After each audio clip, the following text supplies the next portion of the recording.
এর কটি প্রশ্ন এসেছে আপনাকে দিয়ে দিই। 40 চাহরম করা যাবে কিনা? আসসালামু আলাইকুম। ওয়া আলাইকুম আসসালাম। 40 চাহরম দেখেন, আসল হচ্ছে ইসালে সওয়াব। ইসাল মানে হচ্ছে পাঠানো, সওয়াব মানে হচ্ছে নেকি। তো 4 দিনে ইসালে সওয়াব করে, তাই আমাদের ভাষা পরিচালিত হয়েছে চাহরম। 40 দিনে করে তাই 40, বছরে করে তাই বার্ষরিকী। যেমন এই মাদ্রাসার জালসা প্রত্যেক বছর হয়, দেখবেন হ্যান্ডবিলে লেখা আছে অমুক মাদ্রাসায় বার্ষরিক জালসা, না কি বলেন? দেখা থাকে কি থাকে না? তো প্রত্যেক বছর বাবা মায়ের নামে ইসালে সওয়াব করলে তাকে বার্ষরিক ইসালে সওয়াব মানুষ বলে। 4 দিনে করলে চাহরম, 40 দিনে করে তাই 40 বলা হয়।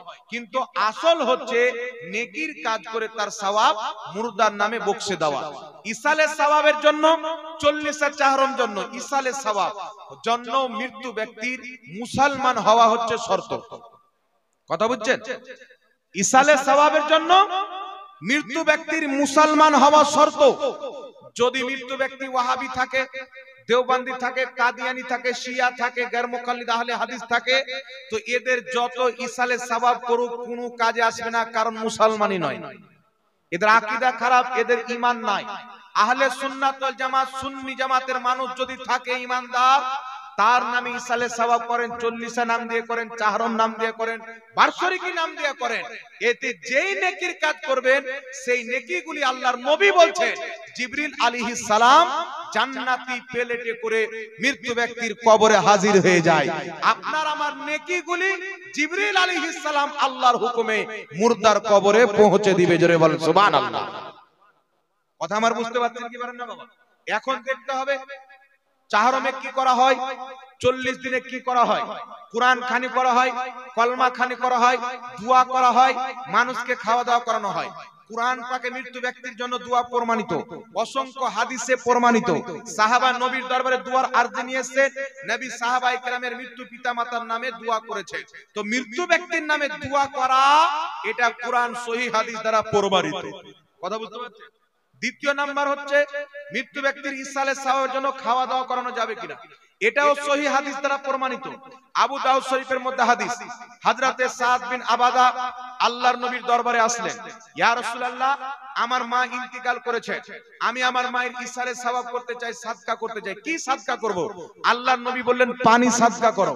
তিনি তিনার মায়ের নামে একটা কূপ দান করলেন, অর্থাৎ পানি পান করবে মানব আর সওয়াব যাবে তিনার মায়ের কবরে। সুবহানাল্লাহ।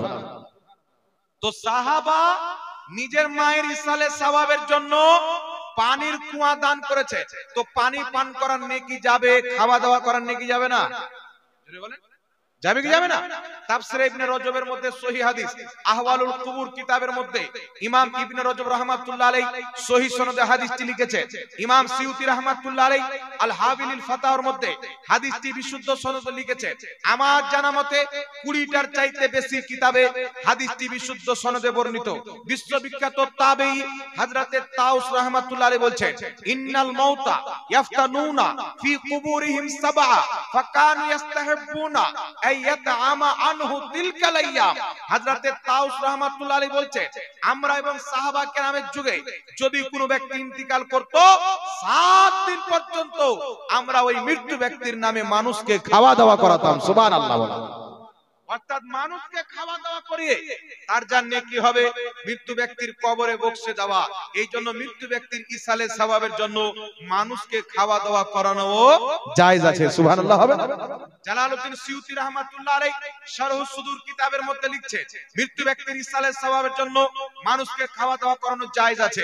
লা মাযহাবীদের গুরু ইবনে তাইমিয়াকে জিজ্ঞাসা করা হলো, মাজমুআ ফাতাওয়া 24তম খণ্ড, কিতাবটির দাম হচ্ছে 18,000 টাকা, আমি কিনেছি, বেইরুত লেবাননের ছাপ, 24 খণ্ডের মধ্যে ইবনে তাইমিয়াকে জিজ্ঞাসা করা হলো মৃত্যু ব্যক্তির নামে খাওয়া দাওয়া করানো যাবে কিনা ইসালে সওয়াবের জন্য। ইবনে তাইমিয়া বলেছে এইগুলোর সওয়াব মৃত্যু ব্যক্তির কবরে যায়, ফলে মৃত্যু ব্যক্তি উপকৃত হয়। জোরে বলেন সুবহানাল্লাহ। তৃতীয় নাম্বার তৃতীয় নাম্বার হচ্ছে কোরআন তেলাওয়াত।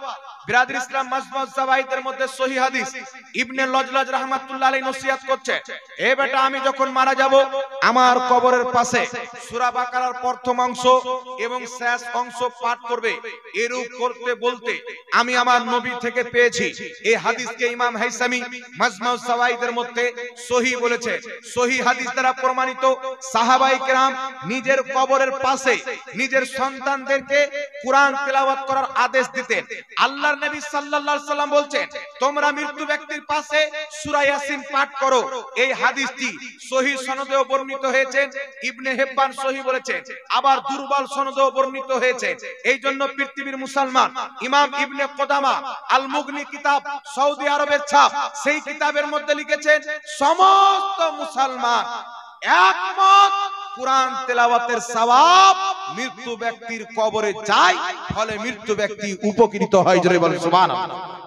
কোরআন খানি হোক, কলমা খানি হোক, তাসবিহ তাহলিল হোক, যে কোনো নেকির কাজ মৃত্যু ব্যক্তির কবরে যায়। লা মাযহাবিদের গুরু ইবনে তাইমিয়া মাজমুআ ফাতাওয়া পৃষ্ঠা খণ্ড নাম্বার 24 এর মধ্যে লিখতেছে যে কোরআন খানির সওয়াব, কলমা পাঠের সওয়াব, তাকবীরের সওয়াব, তাসবিহ তাহলিলের সওয়াব মৃত্যু ব্যক্তির কবরে যায়, ফলে মৃত্যু ব্যক্তি উপকৃত হয়। একটু জোরে হবে না সুবহানাল্লাহ। এই জন্য 4 দিনে করলে চাহরম বলা হয়, 40 দিনে করলে 40 বলা হয়, বছর বছর করলে বার্ষিকী বলা হয়। কথা বুঝছেন? আপনি যেই দিনই করবেন, যে কোনো নেকির কাজ করে বাপ মায়ের কবরে বসে দেন, তার সওয়াব জিবরিল আমিন জান্নাতি নূরি প্লেটে করে নিয়ে যাবে। রাসূলুল্লাহর সহিহ হাদিস বিদ্যমান।